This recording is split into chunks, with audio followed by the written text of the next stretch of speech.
We all think we know A Midsummer Night's Dream, right? It's that classic, whimsical comedy, mismatched lovers, magical mishaps, the whole deal. But what if we've been looking at it all wrong? What if the play isn't really a love story at all? In this explainer, we're going to treat it more like a fascinating and sometimes pretty unsettling psychological experiment on the human mind.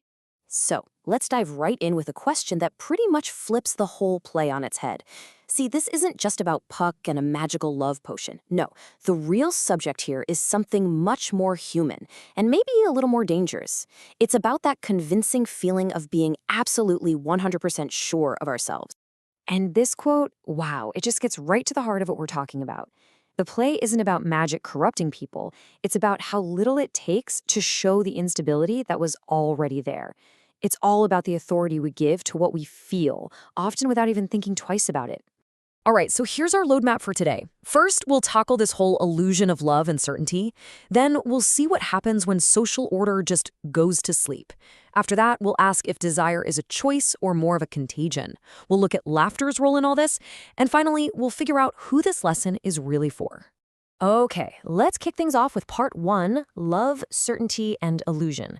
And here's the crucial point, right from the get-go. The confusion doesn't start in the magical forest. No way. It all begins back in the supposedly rational, orderly world of Athens, where all these characters are already totally convinced they know exactly what they want.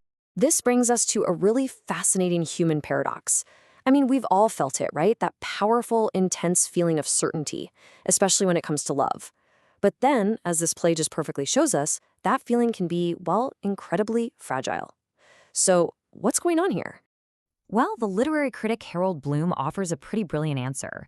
He basically says that certainty isn't proof of anything. It's just a measure of intensity. Our feelings are just so persuasive, you know? They always seem to win the race against our slower, more deliberate, rational minds. So, how is this illusion of certainty actually built? Well, it's kind of like a perfect storm. You've got the language they use, it's all declarations, not questions. Then there's the social pressure. Their culture rewards being decisive. And finally, they're young. Their emotions just show up, fully formed, way before their judgment has even had a chance to wake up and have a cup of coffee. And this completely reframes the role of magic in the play. See, the love potion isn't the cause of the chaos. It's better to think of it as a diagnostic tool. It's like a chemical agent in an experiment that doesn't create instability, it just reveals how little stability was there to begin with. It just speeds up and exposes the fragility that was already simmering right below the surface. So let's move on to part two and see where this goes. We're talking about what happens when social order just takes a nap. The play sets up this really stark contrast between two worlds. You've got the structured, rule-bound city of Athens on one side, and the unsupervised, chaotic forest on the other. And just think about that contrast for a second. Athens is all about law, hierarchy, permission, supervision. It's structured. But the forest? That's a world of interruption, exposure, and volatility. Accountability gets deferred. The rules are just gone. This brings up a really fundamental question about human nature, right? We have this romantic idea that if you just dissolve all the rules, people will reveal their true, authentic selves. But is that what actually happens? Or do they just lose themselves? And the answer the play gives us is, honestly, it's a little unsettling.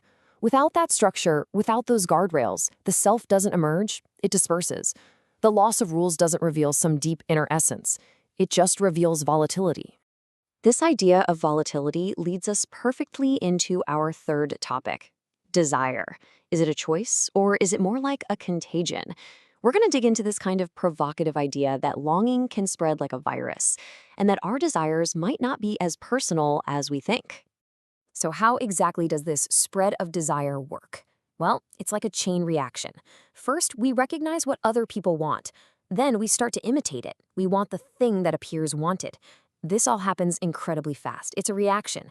And then only later does choice arrive on the scene to justify the impulse we already acted on. And we can't forget there's a really ruthless aside to this. As the scholar Young Cott points out, to be desired just because someone else desires you, well, that reduces you to an object. The play wraps it in comedy so we can laugh, but the mechanism itself is actually pretty cold and ruthless. So, why do we laugh at all this?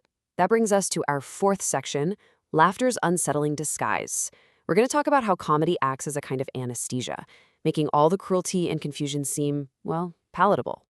Here's a powerful way to define laughter, at least in this play. It's not a mechanism that softens our moral judgment. It's a mechanism that suspends it altogether. For a moment, it just puts it on pause. We go along with it because comedy promises us that everything will be restored in the end. But that trust is a little dangerous because it lets us laugh at things like abandonment, ridicule, and real fear. It covers up the harm. And that brings us to our final and maybe most important section, the audience's final lesson. After all this madness, who is the dream actually for? Who really learns anything from it? So let's ask it directly. Do the characters actually learn anything? I mean, do they come out of this with any new wisdom? The thing is, they're restored more than they are enlightened. Harmony comes back, sure, but the happy ending is really just cosmetic. It doesn't go very deep. So, if the growth doesn't happen in the characters, where does Shakespeare place it? Does he put it in them, or does he put it in us, the audience? And that's the brilliant final move. The play allows the lovers to forget all the messy details, specifically so that we, the audience, can remember them. And we end on this powerful idea. Dreams don't exist to instruct us. They exist to expose us. The dream isn't there to teach the characters a tidy lesson. It's there to expose something to us, how fragile our certainty is, how thin the line between order and chaos can be, and how easily our feelings can lead us down the wrong path. The real question the play leaves us with is, what do we do now that we've been exposed to that truth?